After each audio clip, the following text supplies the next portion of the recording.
Hey, what's going on? You know who it is. You know what it is. Anyway, this your boy Town Biz. All right, man. So check this out. According to Michael Benson, it appears allegedly somebody from Canelo's team has informed Samson Boxing, the promoter of David Benavidez, that Canelo has no intentions on fighting David Benavidez in 2024. Just like he had no intention of fighting David Benavidez in 2023, 2022, 2021. So, with that being said, when is Canelo gonna fight David Benavidez? At the end of the day, there are some people that's just on the fence with this Terrence Crawford potential fight, even though nothing's been set in stone. It's just been a lot of talk. Nothing's been set in stone.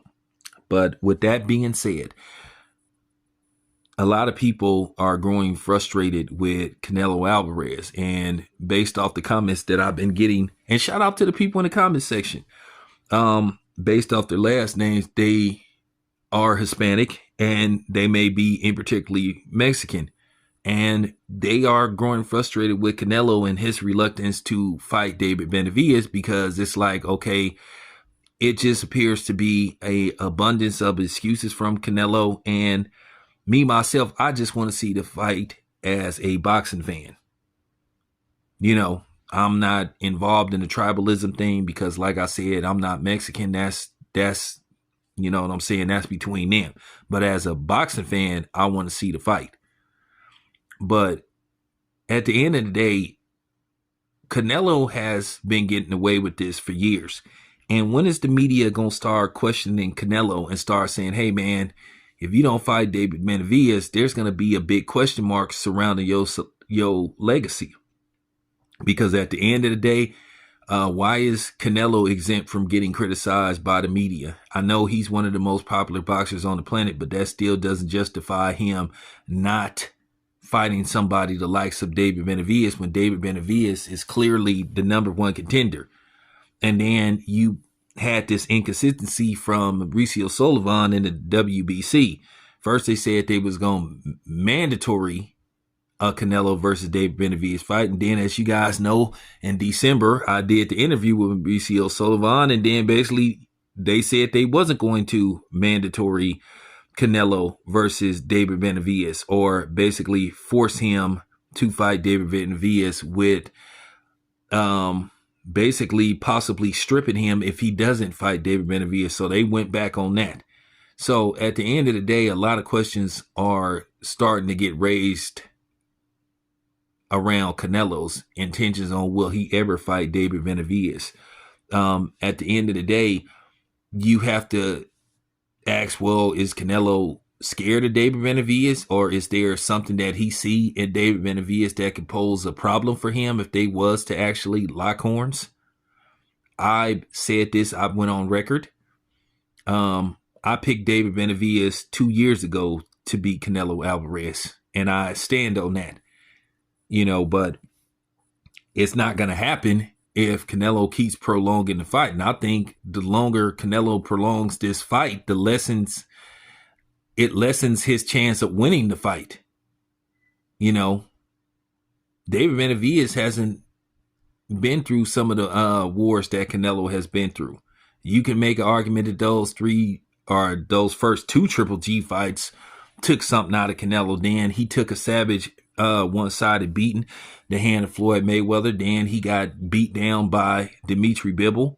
And then keep in mind, Canelo is, 33 and he'll be 34 this year. And Canelo's had over 60 fights. And Canelo said that there's actually a few fights that he had that he didn't get credit for.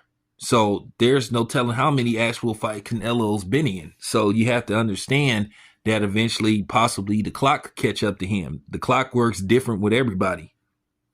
So, it's just not looking good. And I see that, the boxing media keeps making excuses for him and saying that he's earned the right. Well, okay, here's the thing though.